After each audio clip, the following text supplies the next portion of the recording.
Okay, so I got cut off, so I'm gonna actually do the rest of this video. Because the other video I just cut it off real quick. So I might as well restart this part. Because this is the main part anyway. So I don't know where black women get the misconception that these men are somehow different. Maybe it's because culturally they're more likely to get married, and there's a high level of desperation in the black community among black women to get married. But if you think about the mentality cannot be different, because at the end of the day, they're just as subjugated, despite being the majority, despite some of them being in leadership positions on the continent. So you would think the continent will literally be a thriving Wakanda based on how black women act like African men are different, and it's not. Like I said, these are the original Dusties. These are the ones that were so divisive and disloyal that they sold their own people into subjugation. And they can say they weren't their people, but at the end of the day, you still were the same group of people. And this is what I mean when I say that we need a mental software update, because it appears that everything that black women think about relationships, marriage, acquisition of wealth is completely outdated. I don't know how anybody would think an African bandit would be any different than an African American bandit. That's just not the case. But I want to show you guys some comments here. I want to show you this mentality, because the reason this is going viral is not because this woman is requesting half of his assets, which, as his wife, she's legally entitled to, assuming they don't have a prenuptial agreement. There's no mention of it, so we're going to assume that there isn't one. The reason this is going viral is because this man act like he ghetto from the hood and put everything in his mama's name. Look. And that's the only reason you're saying this guy is black. Because, like I said, you don't even treat biracials who are first generation biracials as if they are specifically black people.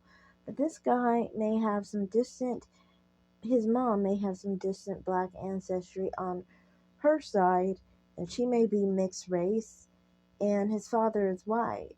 And somehow he becomes a black man because he did wrong.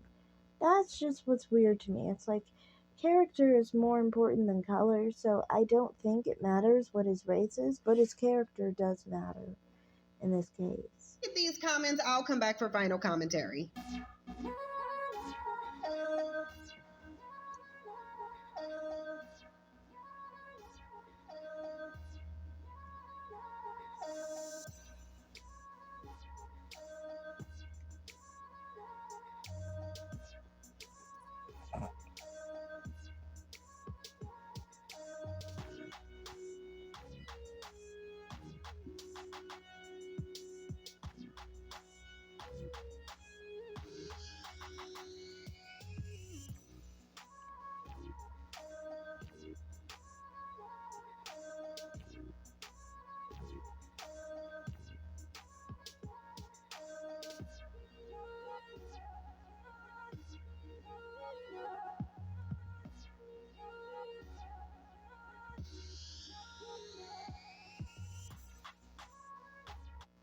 Meet Litter Robot, the revolutionary Sorry about the self-cleaning commercial. litter box that eliminates the chore of scooping.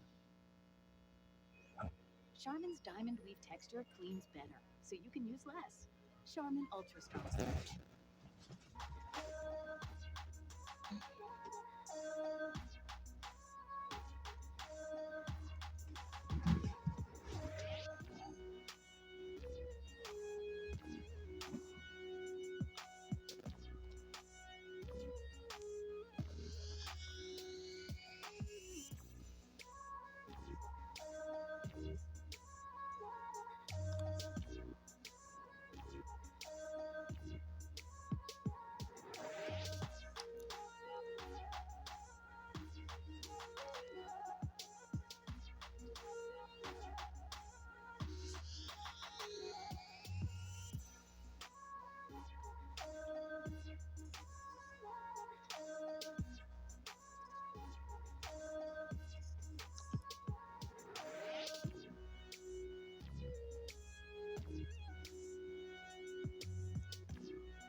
those comments, and listen, this is just degeneracy at its finest among a group of men who promote that they want a traditional woman, but isn't traditional men themselves.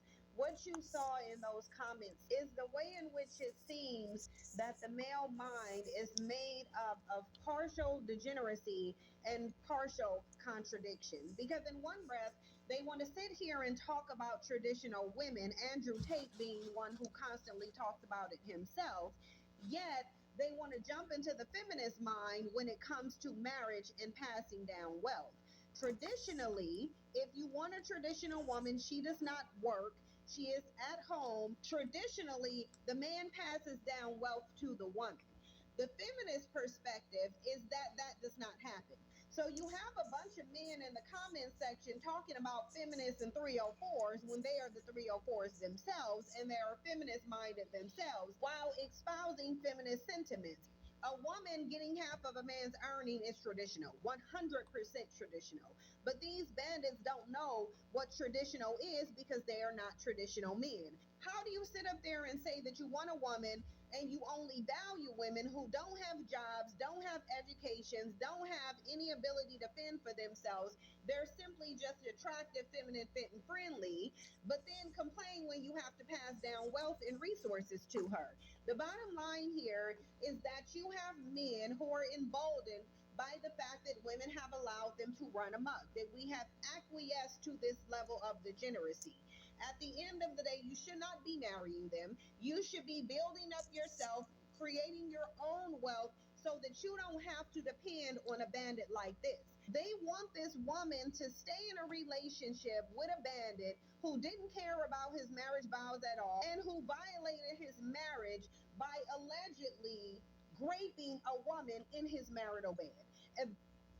So my thing is on this issue is specifically I feel like for one I do agree that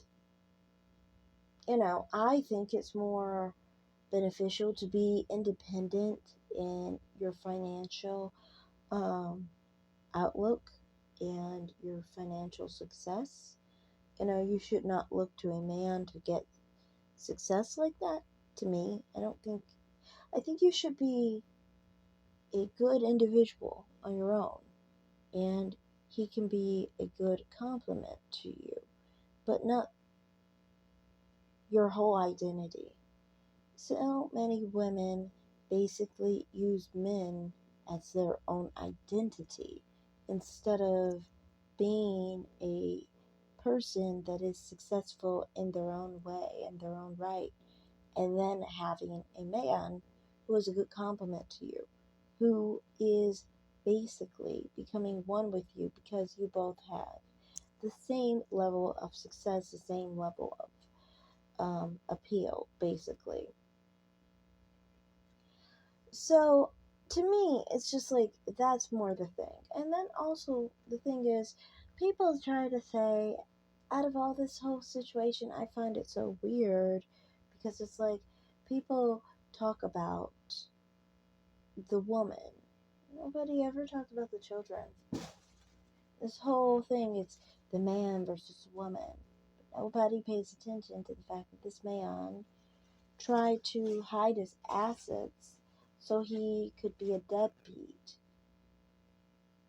to his children just because he's getting a divorce.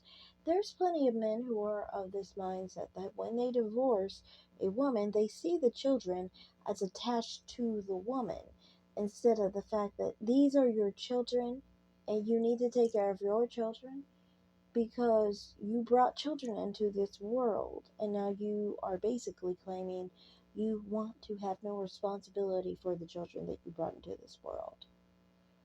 Um, and it's weird to me that so many people are saying, oh, this is the right thing to do, to be a deadbeat father to your children. That's a good father.